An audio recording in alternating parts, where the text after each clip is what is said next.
I don't remember much from my childhood. I lived in a small town south of Krakow with my mom, dad, and two sisters. Those early days are a blur, but I remember going door to door around the neighborhood, asking for treats during the Dojinki Harvest Festival. It was a tradition of ours, since we knew the neighbors always bought too much candy. We'd gather leftovers and make a feast of our own. At every door, you were greeted with a cheeky smile as the neighbors lovingly cussed out the scoundrel children of the Dabrowski home. Of course, happy memories are happy for a reason, because things get worse, and you get something to compare them to. My parents separated. My mother moved us to Warsaw, where we could be closer to my grandparents and uncles. Meanwhile, my father, Jaromir, did his best to stay in our lives, but it got harder and harder. He needed to work longer and longer hours, but he still sent us money every month. He wanted us to have a beautiful life, even if he couldn't be there for it. With every passing year, those visits grew further and further away. First, we lost Easter, then Christmas, then the birthdays, and finally, our yearly Dojinki Festival meetup. Last we heard of him, he was barely making ends meet. He wasn't sending money anymore, and over time, he disappeared into memory. My mother remarried, my sisters graduated. My oldest sister moved to Ljubljana, while my younger went to Munich. My mother stayed in Warsaw with her new husband, but once the kids were out of the picture, she moved into her summer home up north. I love my mother dearly, but she's always had an eye for the luxurious. Always planning the next trip, the next sun-baked afternoon. I stayed in Warsaw. I got myself a degree in sociology and managed to hold on to a low-rank government job at ZUS, overseeing private claims. It wasn't glamorous, it was mostly being yelled at in different ways, but it paid the bills. A mind-numbing battle of making decisions, defending them, and making them again. The year I turned 24, I got a letter from an estate lawyer. Turns out my father had passed away. This wasn't recent. According to the papers, he'd passed away several years ago. Some kind of accident with farm equipment. He didn't have a proper will, and dividing the estate among his living descendants hadn't been a state priority. It got lost in a folder somewhere, and now it had floated back up. They divided everything equally between me and my sisters. My youngest sister got his savings. My oldest got his car and valuables. And I got the house. I called the others to check who wanted to go see his grave. No one wanted to. They were all tangled up in their own lives and troubles. My family were under the impression that my father had abandoned us, and this was a way for us to abandon him back. I had a different impression. I always thought he was just working too hard. I decided I'd take some time off work to collect his things and check out the property, trying to get a better idea of why he distanced himself from us.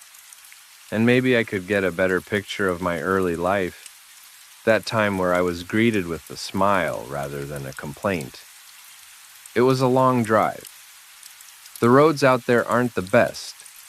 It's a very small community with no more than about 250 people, most of which are wheat farmers, and there's not that much to do. There are only two things other than farms, a church and a store. Everything else is either too far away or too irrelevant. Going past the endless fields, I got so lulled into a rhythm that I almost missed the exit. It's so small that you can accidentally pass it by if you don't take the right turn. There are no signs. You can only recognize it from the church in the distance. I took a left turn and prayed to God the suspension would hold a little longer. I decided to pay the old church a visit. We'd spent a lot of time there. There was plenty of parking. It was smaller than I remembered, but then again, everything looked bigger back then. There is something uneasy about coming home after so long. As I stepped out of the car, it all just came back to me. The smells, the sounds. Even if you can't put your finger on it, there's something that tickles the mind, as if to remind you, this is where you belong. "Welcome," a voice called out. "Sorry about the state of things." I turned around to see a man, a couple of years older than myself. He had well-combed hair and thick glasses. He was wearing a priest's garb. I'd almost forgot. The village priest had been old even back when I was young. No wonder there was a new one. "I'm Father Cherniak," he continued. "Are you new in town or passing through?" "I grew up here," I said. "I'm one of the Dabrowski kids." "Sorry, I'm not familiar," he smiled. "I only came here last winter to pick up the work from Father Golick." "He lived until last winter?" I asked. "Are you sure?" "Quite so," he laughed. 101 years old? "I can't believe it," I smiled. "God really does have a sense of humor." Father Cherniak showed me around. He told me his plans for refurbishing the windows. But the one thing that irked him more than anything was the doors. See, they were gone. The church was wide open. "It's a local superstition," he sighed. "A shepherd needs his gate to tend his flock. But every time I put the doors up, someone takes them down." "Strange," I said. "I've never heard that before." "Really? I thought you were from the area." "Guess I've been gone too long, Father." The church looked naked in a way. No barriers. I could see the gravel they'd dragged in, forgetting to wipe their feet.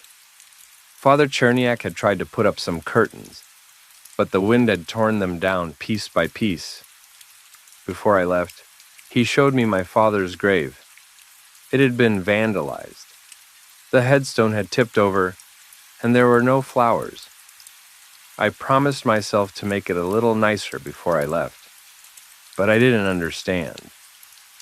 Sure, my family wasn't perfect, but we'd never been hated.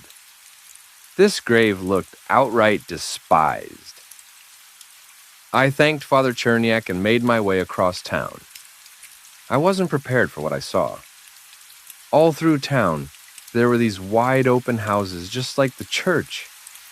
At first, I thought it was some kind of summer cleaning going on, but no, all doors were gone. They weren't just open, they were removed. I could see all the way into people's living rooms, the hustle and bustle as homeowners moved from kitchen to bedroom, talking amongst themselves.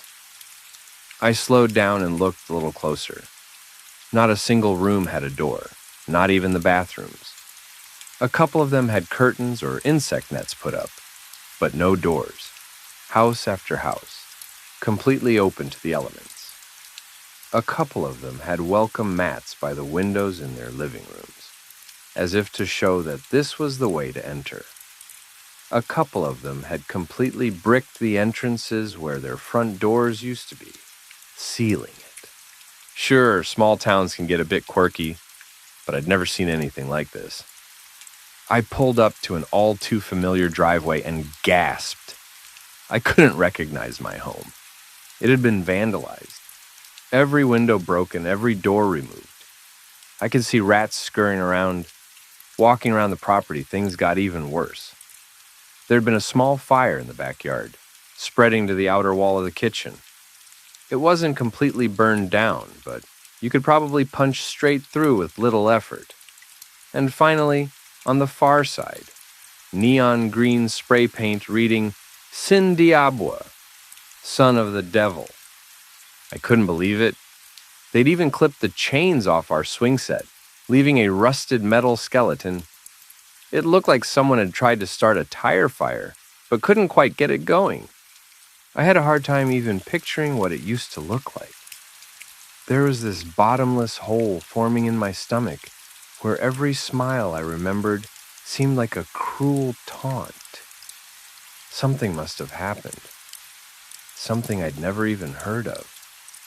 Coming back around, I noticed a crowd of middle-aged men. They were standing just outside the property, looking over my car. I didn't recognize any of them. "You at the bank?" one of them asked. "No, I'm the Dabrowski kid," I said. "The son." "You're the son?" he spat.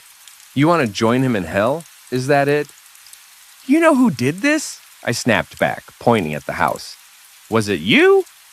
"Could have been anyone," a man in the back added. "Fucker deserved it." One of them gave me a knowing smile and nodded at the graffiti. They whispered something among themselves, letting out a chuckle under their breaths. They scoffed at me and wandered off, spitting curses and sneers. Not quite the welcome I'd imagined. I'd initially planned on sleeping in the old house, but there was no way. Not only was it wide open, it was a disgusting mess. I'm not going to go into detail what they'd done to the place, but I'd be lucky if I was able to give it away in its current state. I decided to spend the night sleeping in my car. I leaned the seat back and wrapped myself in a blanket, hoping it wouldn't get too cold. I spent some time on my phone, but I didn't want to use all the battery. But somehow, I still ended up staying awake long past midnight. But there was something beautiful about that night. The sunset was one of the few things that didn't change around those parts. Watching the sun go down over the same old fields gave me that feeling that some things never change. I remember waking up sometime around 2 a.m., seemingly for no reason. It wasn't cold, there was no one bothering me, and no notifications on my phone. A careful wind brushed against the hood of the car. I lay there for a moment, trying to ignore the texture of the seats sinking into my sweaty skin. I filtered out the sounds of nature bleeding in from outside. A distant part of me had heard them all before. I listened past the songbirds and the insects in the fields, and beyond that, there was something else. Something in the distance. A wail. A deep, sorrowful wail. The following day, I took some time to walk around town. The rumor that Jaramir's kid was back had spread like wildfire. I could tell by the sideways looks as people passed me on the street. The only ones who didn't seem to care were the kids, and they were few and far between. At the far end of the town, there was this long brick wall. It wasn't very high, but it was dense. It had doors built directly into it, dozens of them, every door from every house in the neighborhood. They jammed them all straight into the brick. I couldn't see ours, though. It had an eerie look to it. Maybe 100 or more doors, all built to never be opened. I couldn't help but touch a few handles, making sure they didn't budge. There were a couple of teenage kids standing at the edge of the wall, observing me. I walked up to them, surprised to see they didn't back down. They had a cocky look to them, but at least they weren't openly hostile. Before I could say anything, they turned to me. "My mom hates you," one of them said. "What did you do?" "I used to live around here," I said. "Came to get some things." "Why'd you come back?" he scoffed. "I'm leaving the moment I can afford it." "Same," said the other, rolling an unlit cigarette between his fingers. I gave them a tired look. A man passed us further down the street, throwing daggers at me with his eyes. Talking to the wrong person would get my teeth knocked out for sure. I turned to the kids, lowering my voice. "I'm Dabrowski's son," I admitted. "That's why they hate me." The second kid nearly dropped his cigarette. I managed to bribe them into a conversation with the promise of a six-pack from the next town over. In return, they'd give me the unofficial tour of what had happened these past few years. A fair trade, I suppose. I'd apparently missed quite a lot. We wandered to the east side of town. There was an old farm that had stood there for ages. It didn't really have a name. It had just been part of the background. It was barely even a frame anymore. It was just the outline of what had once been a home. It had started years ago. People heard knocking coming from that ruin. It used to have this door that still stood, clinging to the edge of a rotted-out door frame. "You could hear it at night," one of the kids explained. "Knock, knock, like a door to hell." "Sounds awful," I said. "Not to everyone," the other kid sighed. There was one guy who liked it. It wasn't a hard guess as to whom that might have been. Rumor was my dad had gone up there one night and opened the door. It had crumbled off the hinges, and according to the townsfolk, something stepped through. Some called it the devil. A couple of kids thought it was an alien. Most locals just called it Schlepiek. "It came through and the door broke," the first kid said, "and now it can't go back." "So you're saying it's still here?" I asked. "It's real?" "Well, yeah," he laughed. "Why do you think this place is so fucked up?" "Then what's with the doors?" "It's looking for a way back to hell," he said. "And when it can't find the right door, it gets angry. And then it hurts people." Schlepiek. That's what they called it. An ugly word for a blind man or mole.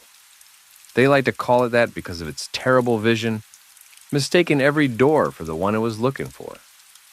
For years, Schlepiek had moved from house to house, knocking on every door it could find. And if someone opened, it would do something terrible. People had gone missing. A couple had died. I drove my adolescent guides to the other town over to get them their promised beer. They told me all they could as we went. It felt a bit weird driving off with a couple of teenagers, but I got the impression that these two had done far worse for far less. Delinquents, but honest ones. At first, people had hidden in their homes. But then, Schlepiek had knocked until the doors broke. Then it would knock on the inner doors. So, over time, people removed their doors. Those who didn't would get a visit at some point. With all the discarded doors, they built the brick wall, tricking Schlepiek into knocking around at night. "This can't be true," I said. "It's absurd." "It's true," the first kid said. "That's why they hate your dumb dad. He let it in." "But it doesn't make sense. Why don't you just pack up and leave?" "I'm gonna," the first kid said. "I told you." The second kid pondered the question for a while, then shrugged at his friend. He answered as if he'd thought about it 100 times. "Wszędzie dobrze, ale w domu najlepiej." Everywhere is good, but home is best. Of course he'd say that. Come hell or high water, home is home. I got them their six-pack and some fast food. I got some for myself while I was at it. It wasn't a long drive all in all, but long enough to be a bother. By the time we got back, it was almost dark. They rushed out of the car, waving a hasty goodbye. As they did, the second kid called back to me. "Go see for yourself," he said. "Schlepiek comes out at night." He pointed down the street towards the brick wall. I nodded at them in a silent thanks. I didn't believe them. I had to see Schlepiek for myself. If what I'd heard the previous night was any indication, Schlepiek would be out somewhere after midnight, so I went to bed early. And when I say bed, I mean sleeping in my car for the second night in a row. I was miserable. I considered leaving first thing in the morning, but there was this deep sadness in me that I couldn't shake. This was my old home. I'd played in these fields. It felt wrong knowing I was no longer welcome. My dad was many things, but no devil's son. If he opened that door, it must have been for a good reason. And if he let through something that shouldn't be here, it must have been an honest mistake. He was not an evil man, but he was fallible. Then again, maybe he didn't have a choice.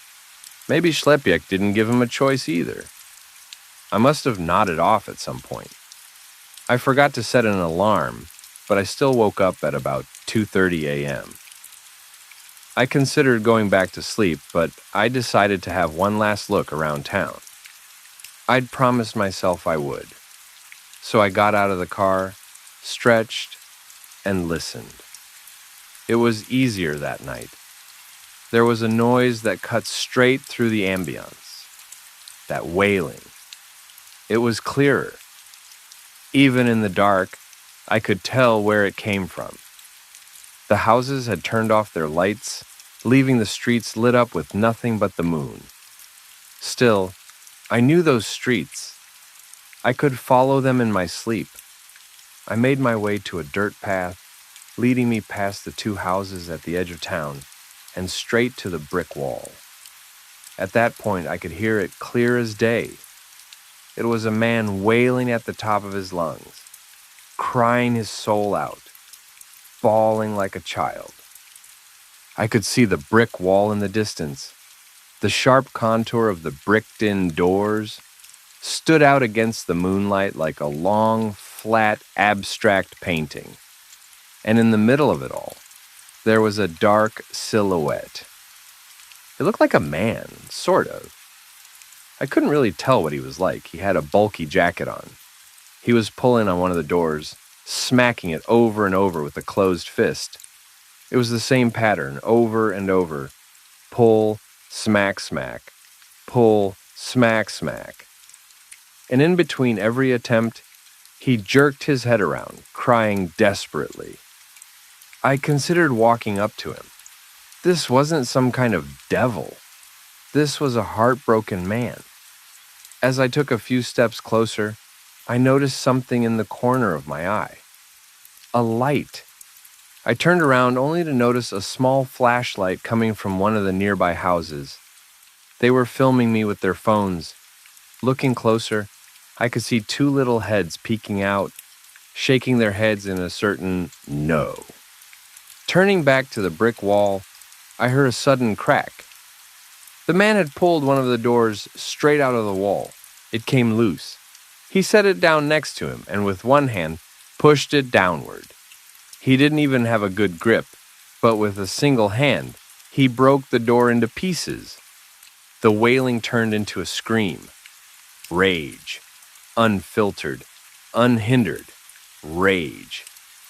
With just his fingers, he began to rip bricks straight out of the wall, tossing them around like leaves in the wind. I could hear them landing around me, kicking up tufts of grass. I backed away as the lights in the house went out. The little heads dipped away from the window. I hurried down the dirt path as I watched Schlepjek climb on top of the brick wall, screaming at the top of his lungs. Even at a distance, I could tell something was off. His proportions seemed wrong. It was hard to tell. He'd wrapped himself in some kind of dark fabric, but something about him didn't look right. I didn't stop to stare. Say what you will. Maybe it was just a strange man. Either way, I was looking at something dangerous. And when the locals turned to hide, you do best to follow suit. So I hurried down the dirt path, hearing his terrifying scream echo across the fields. I barely slept that night. It is one thing to believe in monsters, and another thing to see them. As soon as the sun rose, I drove off. But as I went past the church, I noticed something. There is a white van outside, and one of the church doors had been put back up. There were two men on ladders getting ready to put the other door up. It was hidden under a tarp, just off to the side. I could see Father Cherniak up front with a big smile on his face. I decided to see what was going on. Surely he had to know what the hell he was doing. The moment I parked my car, Father Cherniak waved me over. He was right next to me before my boots hit the gravel. "Welcome back," he smiled. "Glad to see you haven't left us yet." I closed the car door and yawned a little. "What are you doing?" I asked. "What is this?" "You inspired me," he said. "For an outsider, this place must have looked awful. I saw it, you know. I saw it in your face." He turned back to the church as the two carpenters began tipping up the second door. "It must be dignified," he continued. "Our Lady deserves better, don't you think?" "This is a bad idea," I said. "I've seen that thing around town." Father Cherniak shook his head and put a hand on my shoulder. This was a man who was trained to talk to people, I could tell. If the Lord's house can't shelter you from the devil, what can? In exchange for a little manual labor, I was offered a hot shower and a proper meal. After sleeping in my car for a couple of days, I couldn't say no. Smooth talker or not, Father Cherniak seemed an honest man. He believed what he spoke of. As the hours passed, more and more people dropped by, mostly townsfolk coming by to cuss him out for being an idiot. Some of them threw rocks at the doors, demanding he take them down. Others, in turn, thought it was about time someone at the church had some balls. Just like Father Cherniak had said, "If a house of the Lord can't shelter you from evil, what can?" By late afternoon, there was a significant gathering of people. Even those who had acted in anger earlier in the day were swayed. The argument was simple. Do they not trust in God? There was a bit of a cookout. Some brought sausages or steak for dinner. I spotted the two teenagers in the crowd, stealing a bit of wine from one of the elderly. I lost track of time. It felt a bit like the harvest festival back in the day, something that draw the town out of hiding. The sounds and smells were the same, and I could see from the smiles in the crowd that I wasn't the only one feeling that way. Later in the day, Father Cherniak held a sermon. I don't remember much of it. I was having trouble staying awake. That, if anything, felt just like when I was a kid. It's amazing how something as stiff as church pews can be so lulling. But there was one part that stuck with me. The door is a threshold, he said. And the door of a church is the threshold between the vile and the sacred, between sin and saint. We can no longer live in uncertainty. We must live as we teach, and we are proud to say, we have been taught well. The sermon continued into the evening. It ended just after sunset. Some people wandered home, but others were ashamed to stay. It was no longer just a public gathering. It had turned into a challenge. The faith of the congregation pitted against the devil itself. Some went home to gather blankets and pillows, laying down to sleep on the floor. This wasn't easy for them. Some talked about the people who'd disappeared over the years, people who'd opened the door when Schlepiak first came to knock. An elderly woman had gotten her neck broken. One man had been dragged out into the yard and hung from a tree.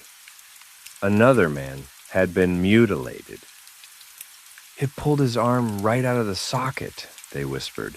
"We found it across the street." I tried talking to people, but it was clear that no one wanted anything to do with me. I was still Jeremir's boy. The only ones who didn't seem to mind were the two teenagers I'd talked to earlier. Later that evening, they walked up to me, probably just to piss off their parents. "Aren't you scared?" one asked. "Should I be?" "It's got a bloody tooth for you," the other said. "I don't think so," I smiled. "I've only seen it once." "Yeah, but..."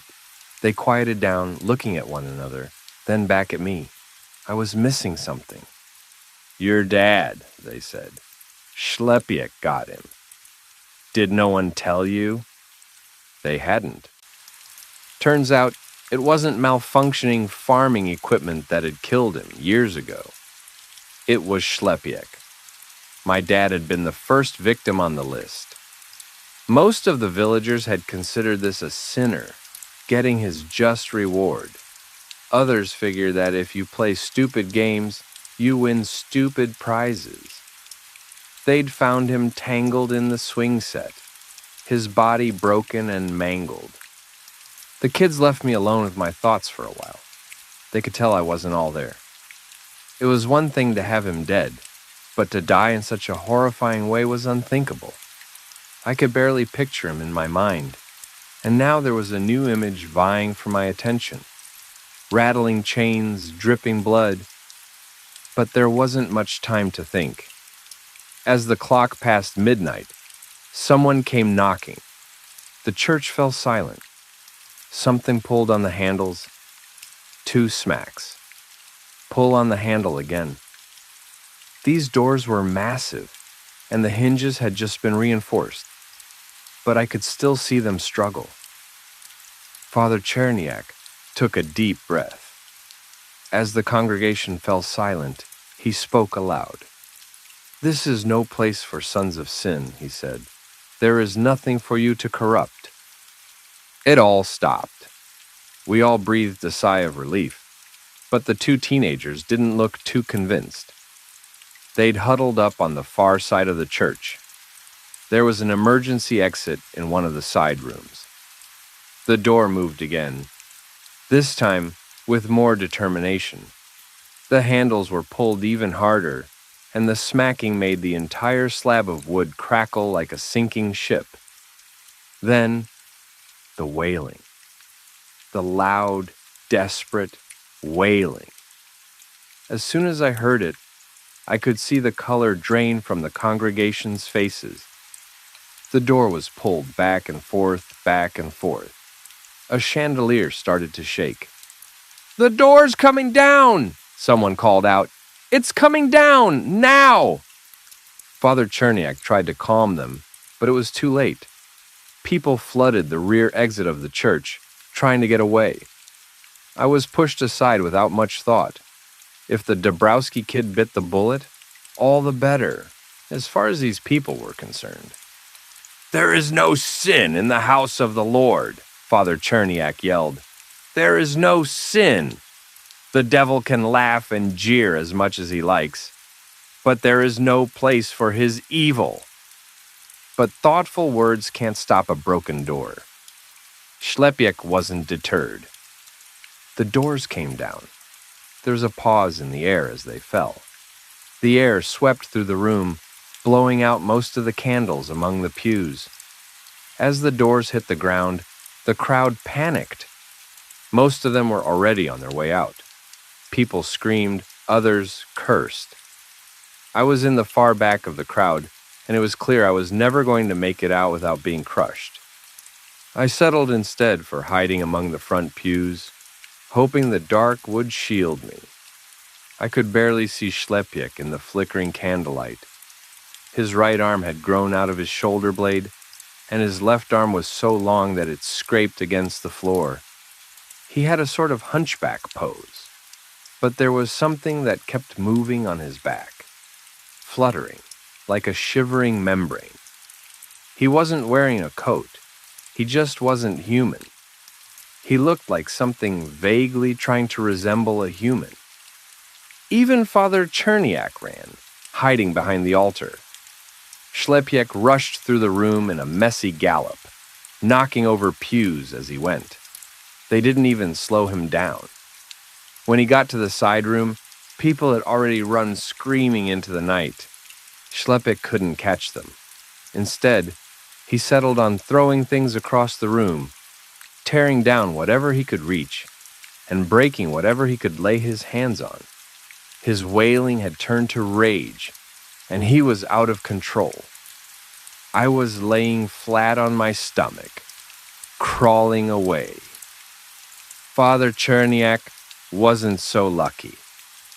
Just like Schlepiek had done with the brick wall, he climbed up on the altar. From there, he could see the priest. I don't like to recall what I saw. It's unworthy to make spectacle of tragedy. But Schlepiek didn't care for titles or words. He didn't care about anything. He picked Father Cherniak up with a single arm, holding him outstretched in front of him like a child, considering an unfamiliar vegetable. Father Cherniak tried his best. In between desperate cries, he said the most powerful words he knew. He compelled, he demanded. And when nothing seemed to work, he begged and prayed. Then, Schlepiek unhinged his jaw like a snake. The screaming stopped with a snap as a spray of blood shot out. Something thumped against the altar and rolled onto the wooden floor.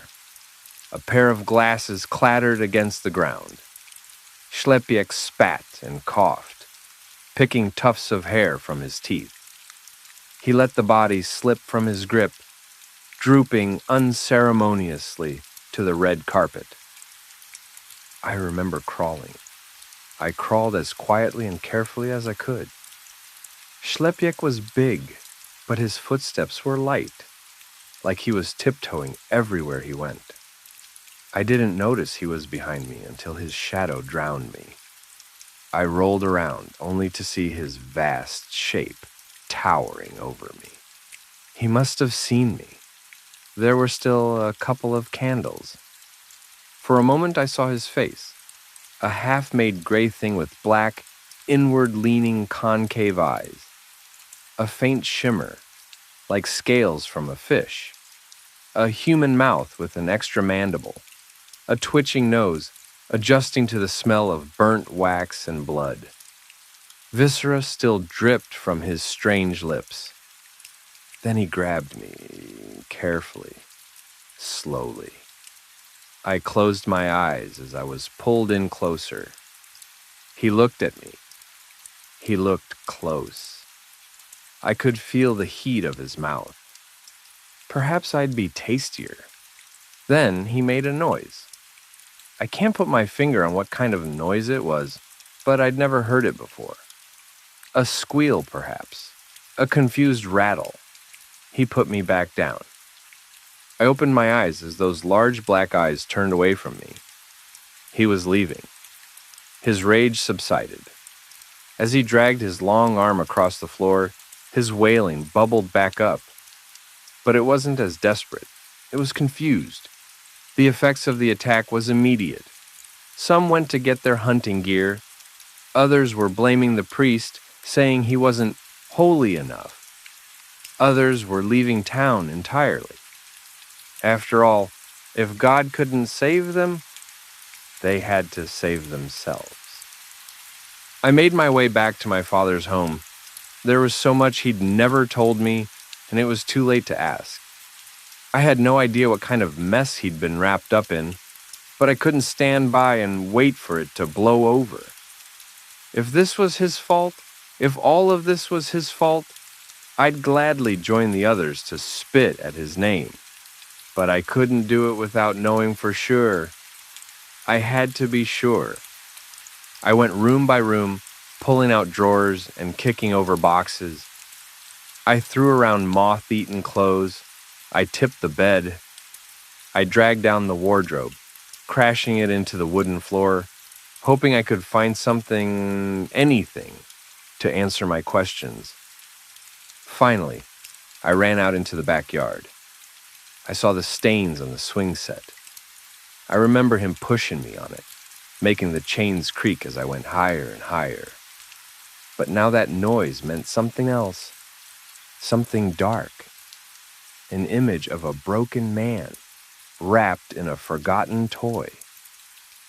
I don't know how long I went berserk on that house, but I remember finally just taking a swing at it. As I mentioned, a part of the kitchen had burned.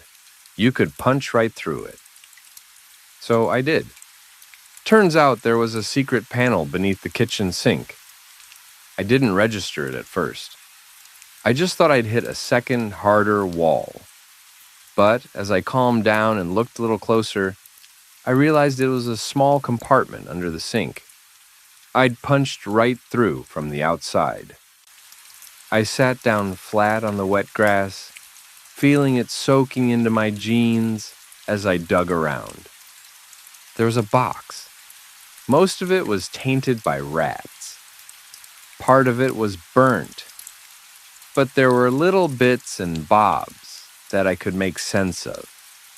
Family albums, mostly pictures of me and my sisters, friends from around the village, a picture of Dad next to his first car, pictures from our Facebook, printed and framed, the kind of things one would like to keep.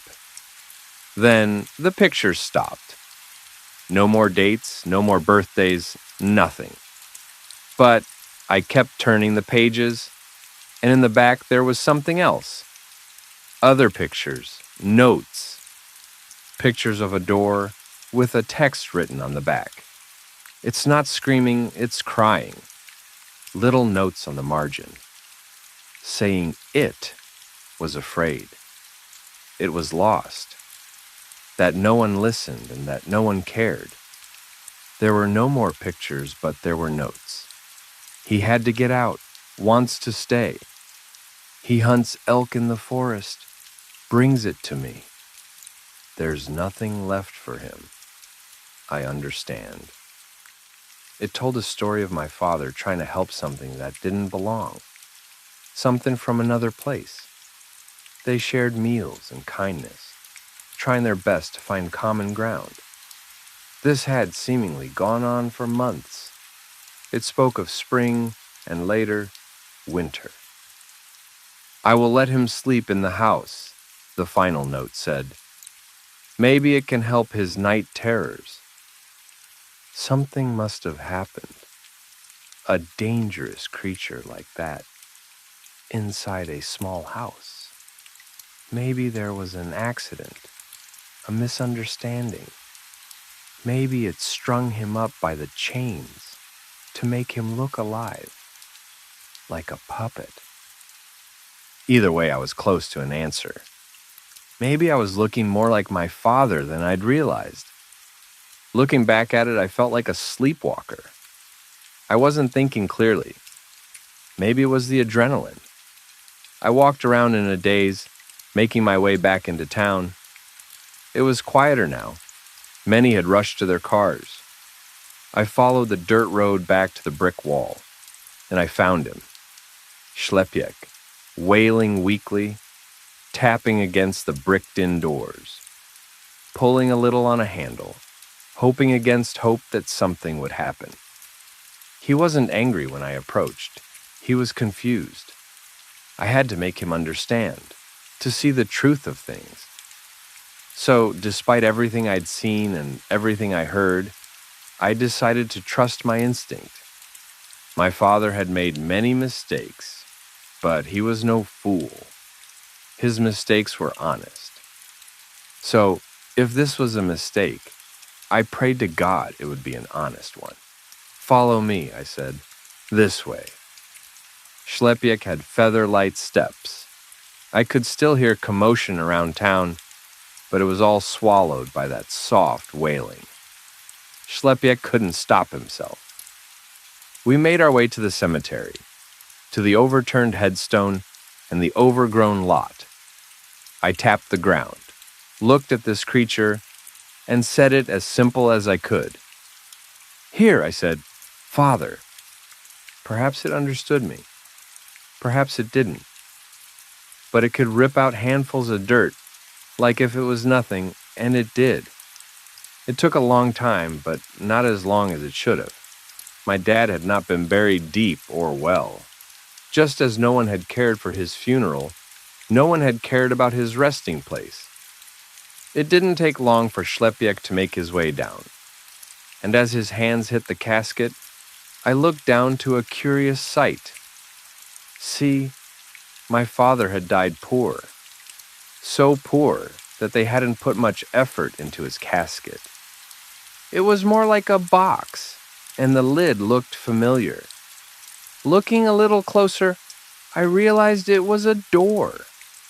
The actual front door of our house. They'd just thrown it on and called it a day. Schlepiak stroked the door with his long fingers, his wail slowing to a hum. He'd finally found the right door, the one he'd been looking for. I'll never forget that image for as long as I live. An ungodly creature breaking open the casket lid, pushing away a bed of dry blue sunflowers, lifting a long forgotten corpse from its resting place, cradling it like a mother calming a crying child, its wailing turning to a quiet sob. "Ta-ta!" he cried. "Ta-ta!" Schlepiaks wandered off into the night, past the men with guns, and those hunkering down in their houses. He did not care. Maybe he'd never cared. Maybe he'd just been angry that he couldn't find the right door. But as the chaos settled, there'd be no need to hide your doors any longer. Schlepiak was gone. I sold my father's property but kept the photo albums. His name is still spoken like a curse, but at least there's nothing to keep that curse alive. There have been no more sightings of Schlepiak, as far as I know. The locals didn't want to point fingers at the devil when they called the authorities. Some tried, but it's easier to convince people of a killer rather than a monster. There were inquiries around the countryside, but as with most things, it was left in an open-ended folder in an office somewhere. Unsolved. Deprioritized. I returned to Warsaw. It might not be my home, but home is not just a place, it's a time. And that time has long passed. It has taken some effort to accept that for now, I might not have a real home, but that doesn't mean I'll never have one. Much like Schlepiak, I think there's a struggle in finding someplace you belong. But over the southern countryside, the forest lies still. There is no wailing, no knocking, no screaming. And I think that somewhere beyond the trees, anyone can find a place to call home.